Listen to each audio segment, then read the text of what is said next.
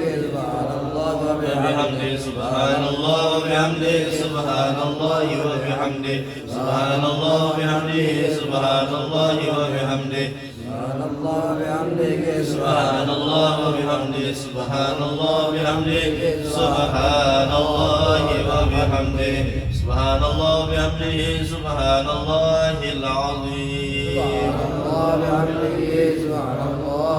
سبحان الله وبحمده سبحان الله العلي العظيم اللهم صل على حبيبك سيدنا محمد وعلى آله وصحبه وسلم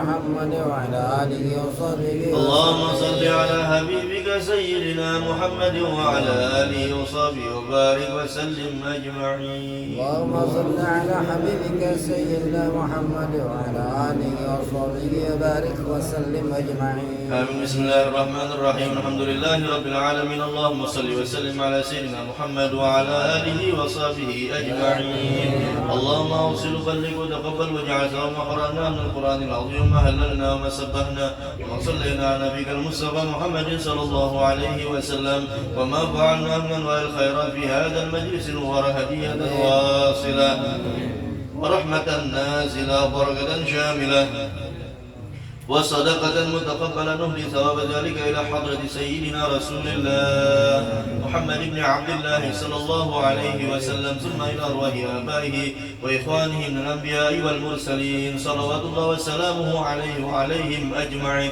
ثم إلى أرواح من الصحابة والخلفاء والتابعين وتابع التابعين ومن تبعهم بإحسان إلى يوم الدين ثم إلى أرواح جميع الأولياء والشهداء والصالحين أينما كانوا حلت أرواحهم مشارق الأرض ومغاربها برها وبحرها ثم إلى أرواح جميع المسلمين والمسلمات والمؤمنين والمؤمنات خصوصا من اجتمعنا هنا في سببهم وإلى روح هدي عبد الوهاب بن وإلى روح هدي عبد السلام بن وإلى روح السيد وإلى روح هدي سينا بنت وإلى هدي الشمسية بنت وإلى روح هدي علي بن جس وإلى روح المرحومة مسلمة بنت هدي عبد الوهاب وإلى روح سبر بن هدي حمراني وإلى روح هدي محمد يمن بن هدي حمراني وإلى روح المرحومة يمني بن هدي مال وإلى روح هدي بن هدي مال وإلى روح هدي بن وإلى روح الشريفة هند بنت هدي علي بهجم وإلى روح المرحومة بدر مويس وإلى روح المرحوم معصوم بن محمد حنفية وإلى روح مسلم بن عبد الرحمن وإلى روح جنبي بن أسلم وإلى روح هرديان وإلى روح هجي وإلى روح المرحوم هجي مسلك وإلى روح هجي وإلى روح المرحوم أوصل اللهم ثواب ذلك منا إليهم واجعله نورا يسع يتلألأ بين أيديهم واجعله حجابا لهم من النار سترا لهم من النار فكاكا لهم من النار ونجاة لهم من النار وبلغهم به من الفردوس أعلى منازلها واكتب لهم به من الثواب يسله وأوفر وثقل به موازنهم من الحسنات واغفر لهم به جميع الذنوب والسيئات وارفعهم بإنك إلى أعلى الدرجات واخلفهم بأولادهم ومن انتسب إليهم بالخلافة الحسنة والعقب الصالح اللهم أدخل في قبورهم الضياء والنور البهجة والسرور من يومنا هذا إلى يوم البعث والنشور اللهم أدخل في قبورهم الروح والريحان والقسة والأمان والعفو والرضوان يا حنان يا منان يا من إذا سئل أعطى وإذا استعين أعان اللهم ارحم تضرعنا واجبر انكسارنا واقبل اعتذارنا واختم بالصالحات أعمالنا وأعمارنا وعلى الإيمان والإسلام جميعا توفنا وأنت راض عنا ولا تحينا اللهم في في غفلة ولا تأخذنا على غرة واجعل آخر كلامنا من الدنيا عند انتهاء آجالنا قول لا إله إلا الله محمد رسول الله صلى الله عليه وسلم ربنا اغفر لنا ولإخواننا الذين سبقونا بالإيمان ولا تجعل في قلوبنا غلا للذين آمنوا ربنا إنك رؤوف رحيم ربنا آتنا في الدنيا حسنة وفي الآخرة حسنة وقنا عذاب النار صلى الله على سيدنا محمد وآله وصحبه وسلم والحمد لله رب العالمين تقبل الله منكم منا ومنكم تفضل يا كريم